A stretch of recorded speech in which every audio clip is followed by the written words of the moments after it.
Hi everyone and welcome along to the Quick Fix. Today I'm going to teach you firstly how to draw a really good egg shape every time, and then secondly we're going to learn how to do an Easter egg design inspired by the Ukrainian Pysanka, please tell me if I'm pronouncing that right, the amazing Ukrainian decorated Easter eggs. They're really amazing, and I was told all about them by one of my patrons, and I thought, well, let's do one of those. So to draw a really good egg, we've got a circle done by a compass. It's good to be precise with it, and then what you want to do is find the radius both ways in the central line. I'm just using that by finding the dot of my compass. And now what I'm going to do is I'm going to draw a line from there. So that was the side to the top, and again the side to the top, and I'll extend that line a bit further. And basically what we want to do is find a sort of, we're going to basically extend our line up one way, and then we're going to match it on the other side. There we go. And we're going to bring that down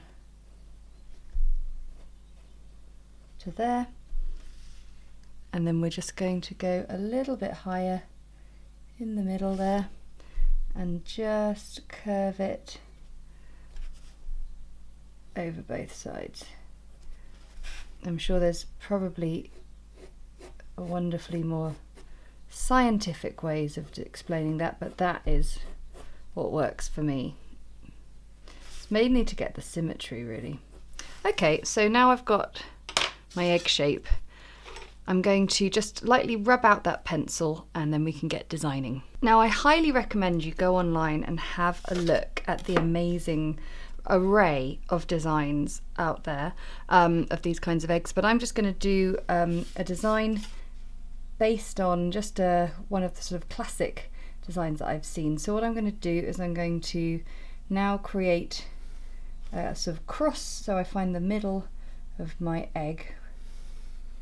So it's a bit higher than when we were doing the circle, obviously.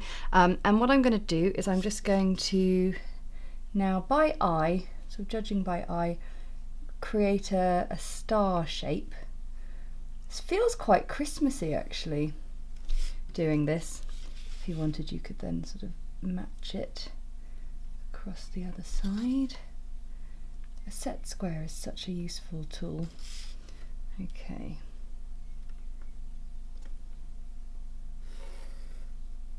There we go. And then what I'm going to do is I'm going to draw a triangle that just matches, whoops, doing this by eye now, which is always interesting when you're doing geometric patterns. If you want, you can measure the whole thing, but the whole point is this is a quick fix and I'm trying to teach you a fun little technique. Okay, so we've done that, and now what I'm going to do is I'm going to draw triangles on the diagonals, which are going to look just like right angles, really. Again, you could do this all with a ruler, but I like to do some of these things by eye just to give them a nice hand painted charm. Okay, and now I'm going to join up those curved shapes. So you just have to sort of even out some of the ends of some of your lines. That's looking fun. And basically now it's all down to the kind of design you want to add in, whether you want to just start building up detail in the shapes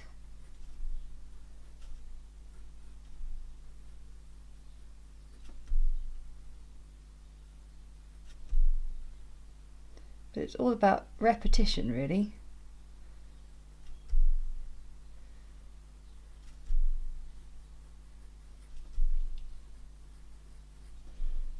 We've done the sort of the main legwork with doing the geometric shape in the first place, and now it's just about having some fun. But what I want to do is I want to get my masking fluid, and I am going to paint masking fluid over some of these elements of my pattern, so then we can paint a wash over the top and have a lovely design come out underneath. So I finished off my design just by drawing little arrow V shapes along the line of each one. So now I've got my masking fluid, I am going to paint over all the lines. So I'm just using a brush that I don't normally use for anything else because it's a bit tufty, but you can get specific masking fluid applicators if you want. Well, I'm going to paint over the design, allow it to dry, and then create a wash over the top. So I've done all the design in masking fluid, but what you can also do is you could just do an outline around the edge of the egg, just to ensure that you get a nice neat edge and don't have to worry too much when you're painting your watercolour.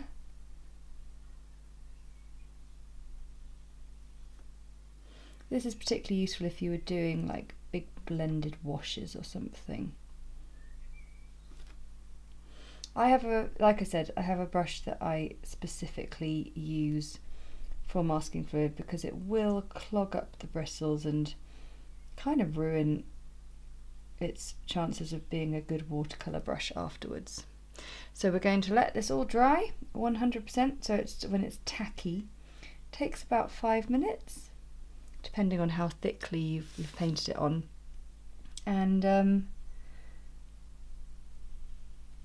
we will then paint a nice colour over the top.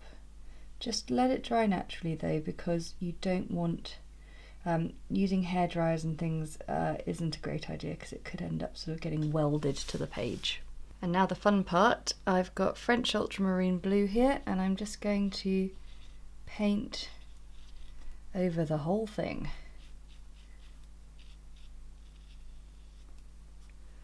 I'm using a size 8 brush so I can get this painted on nice and quickly, but it's not so big that I'm worrying about sort of messing up the edges and going too far.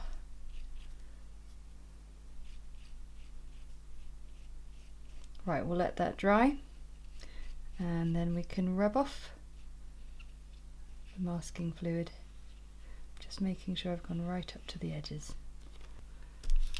So just with my finger I am rubbing off the masking fluid bit by bit. It's always a bit scary to do this on camera, but it seems to be working. And it's amazing how even with these relatively fine lines you can see that you can really use it to great effect. So I'll get all that off and then we'll have another look at it. I also gave a little rub out of pencil as well, and now I'm going to use cadmium yellow and cadmium red to fill in some of the pattern on the white little bits.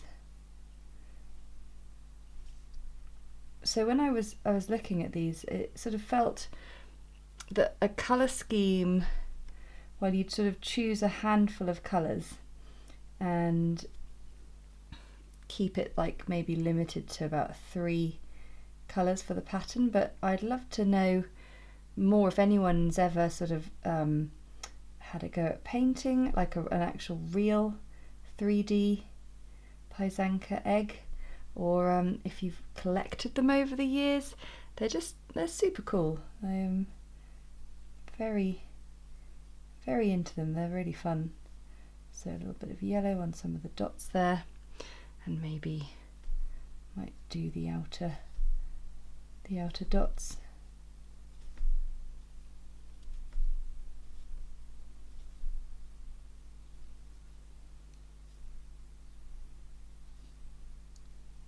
There we go. And then I'm going to take my rigger brush, this long thin brush, and we'll see what I can do. Oh yeah, look at that, that's pretty cool.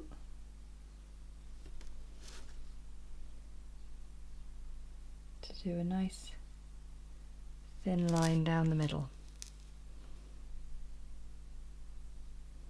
If you would like a rigger brush, you can buy them in my website shop. They're a really fantastic brush that enables you to do long, thin lines without having to go back into your palette too much. There's part of me that could just keep going and find loads of extra little bits to paint, but I think that looks really, really lovely and is a fantastic introduction to creating designs inspired by the Ukrainian Pysanka Easter eggs. Thanks so much for watching, and I'll see you again next time.